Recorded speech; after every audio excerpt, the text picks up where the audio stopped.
Welcome to Spacevidcast 415 for Friday, June 10th, 2011. We are the Internet's Benjamin and Carrie Ann Higginbotham, and we will be your hosts through this cosmic adventure, Space Cadets.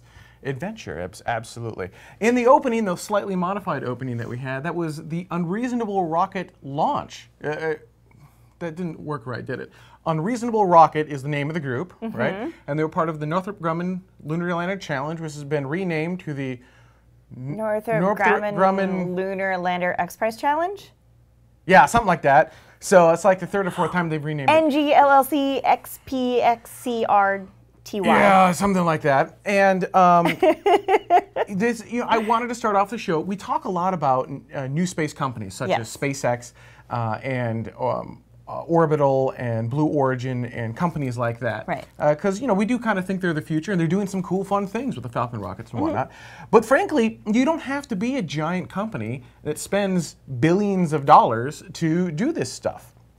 And so that was Unreasonable Rocket launching. Actually, we've got another shot of this. Check this out. So that was the helicopter view. And actually, if you watch this video, you'll see the helicopter flying around. It was an RC helicopter. Check this out. Here's the front view of their rocket launch.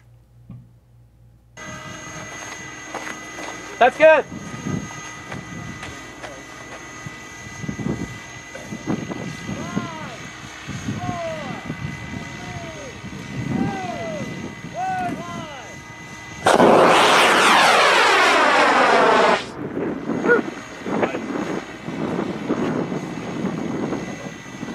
And then if you look at the very top of the screen, then you can see the little RC helicopter. So fun, right? I mean, and that's a smaller rocket. It's one of those things that, well, I mean, it's still a large rocket. You can see how large it was, but it's not a human-rated rocket or anything like that, right? Right. I mean, Almost back to the pad. But still, it's one of those things. And there it goes. It's one of those things that if you want to get people excited about space, just get into a little Rocketeer club and start with the smaller engine and start having some fun. Fire off a rocket. Here's the thing, though. As you get more and more addicted to it, your rockets are going to get larger and larger. Enter Copenhagen Suborbital. So Copenhagen Suborbital is a Oh no, we don't know that accent at all. Is a amateur rocket group who wants to put humans into space. And actually, there's a comment on their own YouTube channel that said something along the lines of, big deal, didn't Virgin already do this? Actually, no, actually, Virgin Galactic has never put a human into space. Scaled Composites has, through Spaceship One, but Virgin Galactic has yet to put a human into space. So let's get that out. But even then, Scaled Composites spent hundreds of thousands, if not, well, no, they spent millions of dollars. I believe it was a $10 million prize for them to put a human into space, and they spent, I believe, double that. Chat room, please correct me if I'm wrong, but it was something like they spent around $20 million to put a human into space. Copenhagen Suborbitals, they're looking to put humans into space for substantially less money. They tried to launch their Heat rocket late last year, and it's these guys. There's a line between brilliance and insanity. They're right on the cusp. They teeter. They teeter. They are absolutely brilliant. These guys built their own private submarine. It's, I believe, the world's largest privately held submarine, like amateur-built submarine. They were like, let's build a submarine. So they built a submarine, and they used that. I mean, they had a submarine, so they used that to tow their rocket out to sea. I mean, once you have the submarine, you've got to use the submarine for your rocket, no less. Duh. So, as Heldesk is saying in the chat room, the heater element died, and they ran out of the battery ran out of power. The battery died essentially. So the first launch attempt was essentially scrubbed. But they're amateur rocket scientists, so they're just going out there, or amateur Rocketeers, and so they just went out there to have fun. Right. Well, recently they went back out to give it another shot, and we have got, this is a fairly long video. We're going to let the first part of it play. But it's really cool. And then we'll voice it over. But here you go. Copenhagen Suborbitals. He's like the Swedish chef. I can't even do my own Minnesotan accent. What's wrong with me? Here you go. Here's their launch video. Sequencer now, we have the order sequence system is go, and we are T-minus 30 seconds, this means this time. There's an overwhelming chance for ignition, 29 seconds. Det har et signal, de ikke havde før. Det går den nyt. Det er godt nyt, det her. Ja, det er rigtig godt nyt. Så det vi venter på at se nu, det er så, når den endelige nedtælling går i gang, at så kommer der mørk røg fra bunden af raketten, fordi så ryger tændsatserne, og så når der bliver lukket op for ilten, så skulle vi gerne se raketten flyve. Man kan godt sige over for seerne, selvom I ikke kan se vores 2 eksperter her, så er det meget spændt. Vi tæller ned igen. 6, 5, 4, 3, 2, 1, Yes! go! Yes! Woo! Hey! Hold da op! Nej! The 1X mission is started. The trajectory is go. We're going supersonic. Hvor svært kan det være? Engine cut off. Hold da op! Standby for separation. Nu sender de så signalet til raketten om, at den skal skille sig ad i 2. Now they have little bandwidth issues. Hvorfor This is det? what I call the Spacevidcast effect. Rumskibet fra boosteren, Og så skal der folde sig faldskærmen ud bagefter, så kommer de gerne ned i faldskærmen. Så også det. der har vi live Så hvad kan vi se? Det? Ja, And it looks real good. der røg signalet. Hvad var det for et billede der? Stage, Det var simpelthen falling et back. billede fra raketten op And, mod I think selve rumkapslen, hvor man kan se, der begynder at komme faldskærme ud. Copen launch. Copen lunch. Copen launch. Copen lunch. You can see the full video in its entirety is what I was going to say. It's a bit redundant. Full video in its entirety. And but it's fun, right? I believe they had an anomaly. I think something went wrong with their parachute. Once again, chat room, correct me if I'm wrong. The parachute was a little funky. But and certainly not ready to throw humans on it yet. But these are amateur Rocketeers who are building stuff. Matt, you couldn't even begin to fathom that 20 or 30 years ago. I mean, and we're in a day and age where amateurs are building rockets that could potentially, not today, but potentially someday put humans into what's considered the boundary of space. That's pretty cool. That's pretty neat. That's pretty neat. It's exciting stuff. It is. No, it is. No, imagine where we're going to be in 20 or 30 more years. What happens if this becomes commonplace? If it's just, everyone can put something into space. Not just the crazy Copenhagen guys. Yeah, well, go crazy, right? I mean, actually, well, it's not crazy. It's Peter. No, They're on the brilliant side. I know. Keep that in mind. They're on the I brilliant side of everything. They just have to take 2 more steps and they go into crazy. Or But as they- Quantum G says, they're such crazy bastards that everyone has to salute them. Oh yeah. I know. I'm excited for everything they're doing. Hopefully, we can have them on the show sometime to talk about what they're doing and everything that. Could you imagine how bad our accent would be after Oh that show? yeah. Oh yeah. Other really cool things that are going on. We mentioned last week Yes. that. We actually showed the Soyuz fly around. It had the grid in it, and it was the tracking system. And it looked okay. It was pretty cool, but not as cool as this. Check out the new video that has come out of NASA. They finally released it. Check out the fly around video that shows the International Space Station with the space shuttle attached. Here you go. There you go. Lower left corner. So pretty. Right? And you can see the tail of the orbiter. Yeah. Hit that link. We're not. This is just about a 5-minute video. Yeah, Yeah. We're it's not going to forever. show you all 5 minutes of this video. That's insane. But so that's the last flight of Space Shuttle Endeavour, docked to the International Space Station, and they'll zoom in a bit here. Look at that. Oh, that's so. I know. As the chat room says, and I quote, squee. Right. So, yeah, this isn't the fly around. This is just them outside. It's still in the Soyuz, I believe. But this is just them outside taking video. This isn't. They were doing a pretty cool maneuver earlier. This is just them Right. doing their thing, right? How awesome is that? Like I said, hit the link at the bottom of your screen, one.usa.gov/ISS flyaround. They want me to show the whole video. No, hit the URL. If you want to see the whole video, hit the URL. That's how you can watch the whole video. Apparently, the line between genius and insanity is red fish bands. Just there in you case go. you were wondering. And speaking of space shuttles docking to the International Space Station, we have are. one flight left. Space Shuttle Atlantis, STS-135. This is the final flight of the space shuttle ever. Yeah, you have to do that hand movement with it, too. I do, because I get that question a lot at work of, well, wasn't that That was the last one. Oh, that was the last one for Endeavour. Yeah, that started with That was the Discovery. last one for Discovery. Yep. This is the last one. This is the last. So Atlantis had her first last flight. Her first last. This is her last flight for the last launch of the last space shuttle. There you go. Right? Yes. That work? That works. I was trying to... If you can make it down to Kennedy Space Center, it's going to be an absolute zoo. I guarantee you it will be... In fact, start now. Yep. Just go now. Actually, we have friends who are going to be going down, and at this point, you're going to be lucky to find a hotel that's within a 45-minute driving distance to Kennedy Space Center, and that's on regular driving time. That's not with shuttle traffic. No. With shuttle traffic, you're going to have to probably quadruple those times. So you're going to want to get out there early. If you've never seen a space shuttle launch, this is your last chance to see a space shuttle launch. And, you know, it's just... Yeah. There are no words. I guess. Well, I'll let... What, did you have something you wanted to... No. Okay. You completely threw me off. I'm so sorry.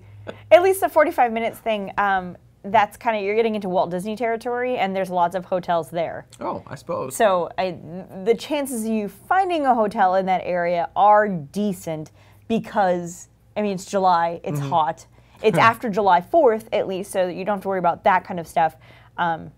But yeah, no, it's totally worth it in every way, shape, and form if you're a space geek at all. Yep. So one other thing, even if it doesn't launch, July 8th is its current scheduled launch date, go down anyhow because chances are you're a space geek. And there's no better place to be a space geek than in Florida.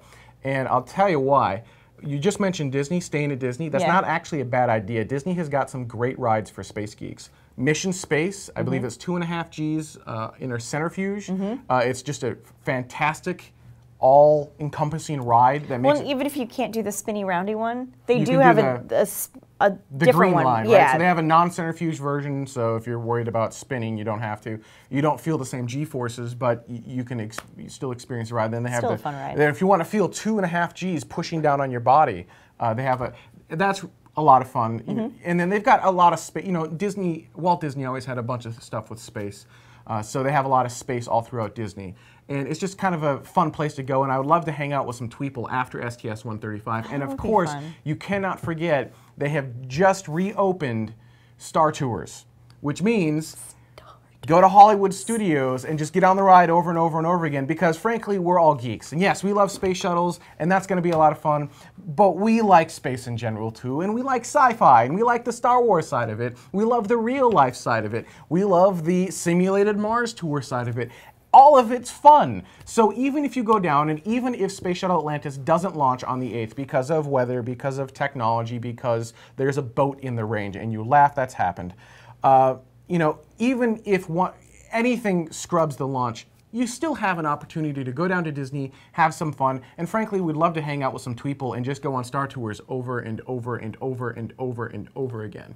It's an experience that I don't think... It's a once-in-a-lifetime experience. Yes. You're not going to have another chance. So I'll get off my little preachy... Hantner says he's in. Hantner's in. All right. Another Minnesotan going down to STS-135. Currently slated for July 8th, 2011.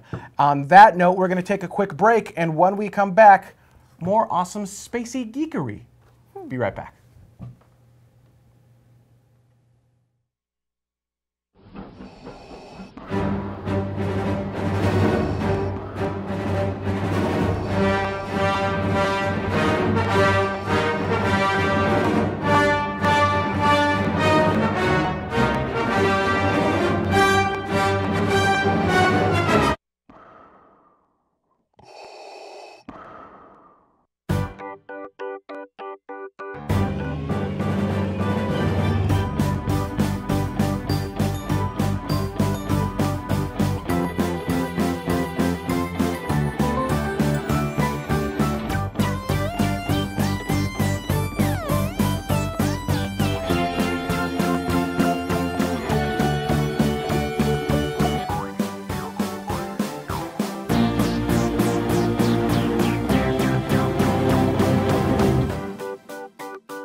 See how we worked that all in?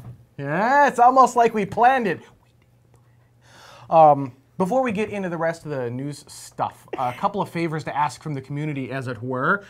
We've got an official, so there are two wikis, right? There's the Spacevidcast wiki, which you can find at wiki.spacevidcast.com, and a good majority of the stories from this particular show are just come from the community, from you guys, from putting them in the wiki, and then we choose what stories we like and we kind of put them up there. So the show truly is community driven. We use your suggestions, your stories, things that you think are interesting, and we talk about them live. The thing that we really need help with is on the wikipedia.org page. There's an actual, on the official wikipedia.org website, there is a Spacevidcast entry. And it's a little dated and a little commercially for Spacevidcast. And as a policy, I don't write anything on that page because it's a little bit tacky if we do it. So we rely on the community to put all of the entry information into the wiki page and to kind of keep it up to date. Yes. It has been flagged, so because rightfully so, actually. It really should have been flagged. So if the community wouldn't mind going in and just kind of reworking the wiki article a little bit to make it a little bit more wiki-like, less advertisement-like and more, you know, this is what the show is and this is what you can expect and these are who these people are. Because no one knows who we are. That would be greatly appreciated. And of course, if you'd like to help out with Spacevidcast in any other way, if you're a graphic designer, maybe you're in marketing, you know, whatever you've got, just shoot me an email, benjamin@spacevidcast.com. We always need people to help out. If you're passionate about something, I'm sure we can put you to work somewhere, somehow. We are completely and totally community driven. We're all about you guys. So there you go. There's my little, please help us. Oh, and one other little thing. Really? You got Disney stuck in your head now? Sorry, yeah. Oh, yeah. Oh, yeah. Oh, yeah. Spacevidcast, it costs some money to run, and so we created a program called Spacevidcast Epic, which you can get to at spacevidcast.com/epic. And as Epic subscribers, you're only going to notice these last couple of weeks, we have thrown a lot more content at you. And Jason, our roving Kennedy Space Center reporter, has been doing some amazing tours. We've got a ULA wet dress rehearsal. We've got a tour of Slick 40. That's where SpaceX launches from in Florida. We've got a tour of oh, I forgot the other Slick tour we did. We've got another tour. So he's got a lot of this great behind-the-scenes stuff that you don't normally get to see. Atlantis tour is cool. Oh, Pad 39. That was the one. Yeah, 39A. Where Atlantis is. He got a tour of the pad and then it like hurricaned on him. It was kind of funny. That was he was like, really they were supposed funny. to get 4 hours there. They got 20 minutes. Yeah. And that's why the beginning part of the video is longer than the end because there was like no footage. Anyhow, there's this great stuff that we're making available to Epic subscribers. And so your subscription to Epic helps us. But in return, we give you some of this great behind-the-scenes footage that only Epic subscribers get. And you can purchase that. It starts as little as just over $8 a month if you do the yearly plan, or $10 a month if you want to just do it month over month. And not only do you get exclusive videos, we also have like 10 plus gigs of downloads for STS-132, 133, 134, and soon, of course, STS-135. So you got all this great, like, just stuff that only Epic subscribers get. It's pretty much as much information as we can throw at you. Absolutely. And we're going to be adding more and more stuff to the Epic subscription to make it even better for you guys, give you a little bit more access to us, access to some exclusive members-only type area. Of course, we'll continue to the free space pods exactly as we were, so we're not taking anything away. No. Space pods remain free, live shows remain free, After Dark remains Epic only unless you're watching live. But yeah, these are a lot of great things that we're adding to the program, and by purchasing Epic, you help us to continue to do things like those behind-the-scenes tour and keep some of the important stuff like the space pods and the live shows free. Because frankly, not everyone can afford Epic, and that's okay. That's absolutely okay. You know, but we want to still get people excited about space, and to do that, we need to be able to fly down to Kennedy Space Center. We need to, you know, pay people like Jason. So there you go. That's my plea for everyone to go buy Spacevidcast Epic. On that note, let's take a look at, see, it's great timing. Right behind me, we've got this shot. I believe that's SDO sitting right back there. It's our own sun. You guys want to see something that's absolutely gorgeous? Check out this footage from SDO. This was June 7th, 2011, I believe. Here you go. 3 speeds, fast, medium, slow. I don't know. You can look at the time bar at the bottom. Here you go. Check this out. Now watch the right half. Boom! Boom! You see that? Yeah. Oh man, now here's a slightly slower version. We slowed it down for you.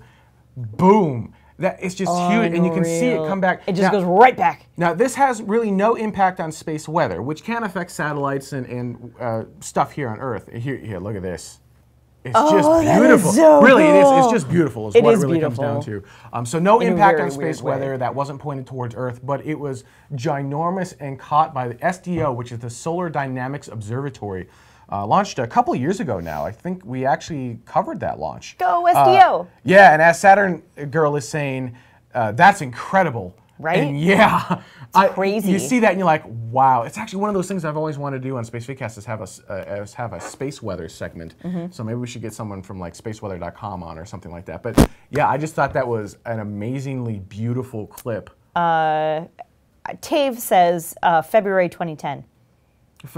So a year ago, a little over a year ago. So there you go, year and a half or so. Big bada boom. And yeah, whoever that is said that was one sizable CME or a corona mass ejection, and that's where it's just, and it was huge. And when you think about that, go back to the video really quick. I want to put this into perspective. When you think about how large that ejection was, several Earths, entire Earths could fit in the ejection itself. So Unreal. when you're watching it explode, watch it. That's many Earths worth of size. Unreal. That were just ejected, and then the magnetic pull and then the gravity pull of the sun just yanks it. You can see it yanking it back towards the sun. Yeah, they're saying many more than several. There's no point of reference. I have no scale. Right. I mean, it's like one of those little dots is basically an Earth. So, Yeah. I mean, that's planets upon planets upon planets of stuff ejecting from our own sun. It's just cool. It's just really cool. If you were there, you would not have been able to survive it. Just so you know. But here's something that people weren't sure you'd be able to survive. Can you get to Mars without killing someone that you're in your spacecraft with? Not because of anything else, just going stir crazy. You're just sick of them. Yep, because basically you're in a tin can. You're Much like spamming a our can. show, we don't actually talk to each other until we're on air. That way, we actually have something to say to each other. Right. So what happens when you're going to Mars? Well, that's where Mars 500 comes in. They have survived 1 year so far. Mars 500 is a 500-day test. They've locked a bunch of people in a room, simulated space ride, essentially, simulated spacecraft for 500 days. Then after 500 days, they're going to get out into a simulated Martian thing.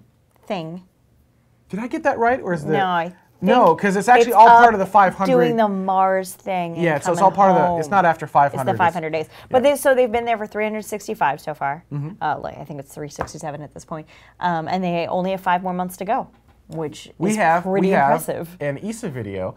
Yay. We're only going to show you 1 minute of the ESA Yay, video. ESA. And you'll know. It's like a 5-minute video. It's a 5-minute video. Hit the URL at the bottom of your screen. You can see the whole video, and you'll understand in a moment why we're only showing you 1 minute. But I think this 1 minute is important, so here you go.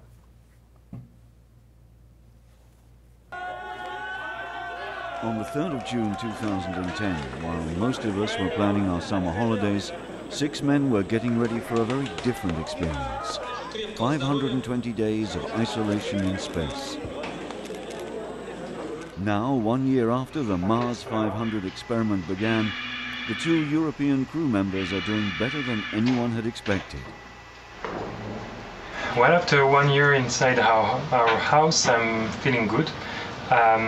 We had a lot of fun together, but we also went through some long period of monotony, and even through those periods, we always kept a good spirit together. Apart from the isolation, living inside Mars 500 means adapting to a completely artificial environment. No daylight, no fresh air, and no sight of nature at all.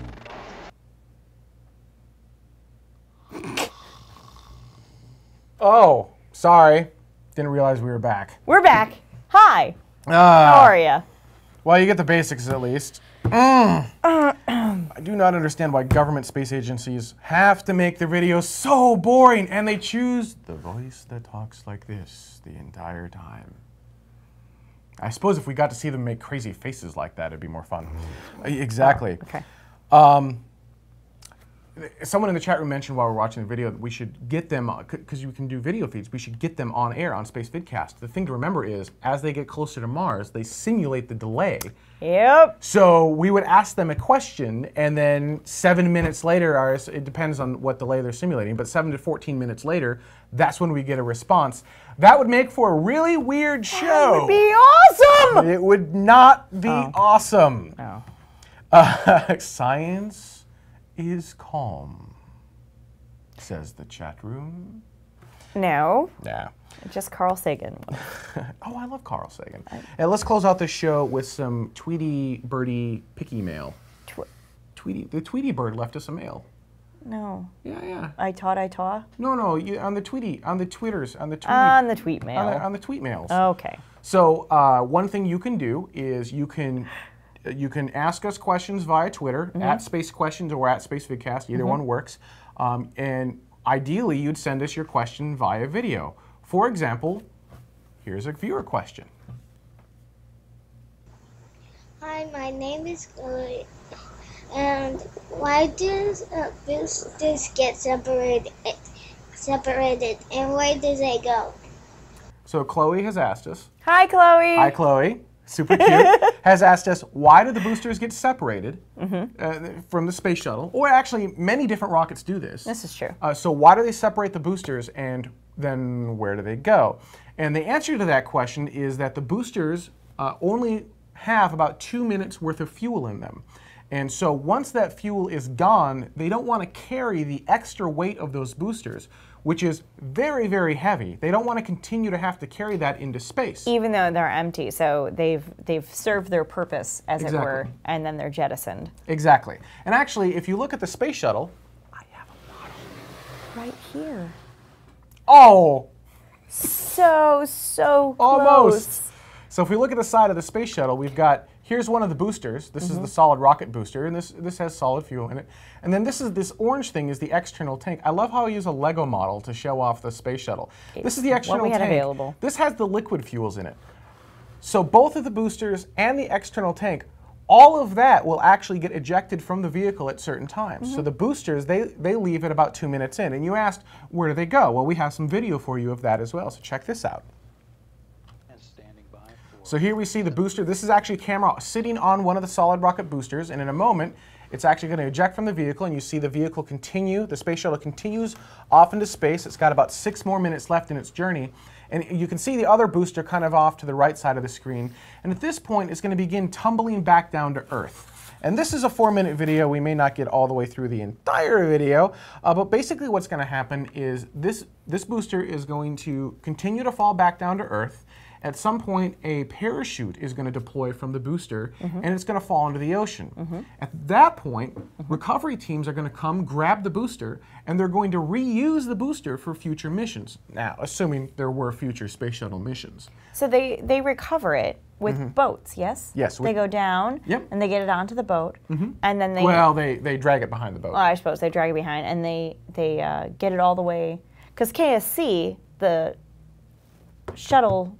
I can't talk. The launch pad? Where they launch from, yes, is right off of the water. And so they pretty much just tug it back. Yep, you got it. And it's made up of 4 segments. There's no way I'm going to be able to show that on the Lego model. I don't even know if this has 4 segments. It has 37. 1, 2, 3. Oh, it does have 4 segments. Okay. It's made up of 4 different segments. So they build 4 segments on top of each other. And each segment gets reused in different vehicles. In fact, for this next launch, STS-135, there's one of the segments from one of the solid rocket boosters. I believe it's the 2nd segment down on the left booster, if I remember right. Actually, Jet for me might know. I think he's seen the same chart. I believe that one is the one that was from STS-1, the very, very first space shuttle mission. And that wasn't planned. That it just so happens that the very first space shuttle segment from the solid rocket booster happens to be on the very last space shuttle mission. So that's what happens to the boosters, and they deploy them because they're very, very heavy. Now, the third part of the space shuttle, the external tank, the big orange thing, this is the part that carries the fuel. They launch that back into the ocean, and they don't recover that. So they just let that burn up in the atmosphere, and off you go. And most rockets, the boosters that they have on the rockets, they just drop it back into the ocean, and they let it burn up in the atmosphere, and they're done with it. So that's why we get rid of the boosters, and that's what happens to them. That's where they go. Thank you very much for your question, Chloe, and for cute. Right? Absolutely. Right. I'd like to thank everyone for watching us this week. It was a ton of fun, as it were. Are we going to be doing After Dark? I don't know, are we? It's completely up to you. Well, I'm available. I am not available for After Dark. So for those of you watching the show live, we may or may not have an After Dark segment. For those of you watching Epic, the same applies. We're going to determine that in just a moment. But if you like to watch a show live, normally we have After Dark, which is a even more casual, I know, hard to believe, version of this show. And you can watch it live for free every Thursday nights here in the U.S. It's at 7 p.m. Pacific, 8 Mountain, 9 Central, and 10 o'clock Eastern Daylight Time. Wow, I did that backwards. Or it's every Friday at 2 a.m. Coordinated Universal Time if you like to do your time zone offset from there. I'd like to thank everyone for watching. We're going to see you guys down at STS 135. We'll see you next week. And of course, we're going to see you at Disney for the Spacevidcast tweet up. See you next week.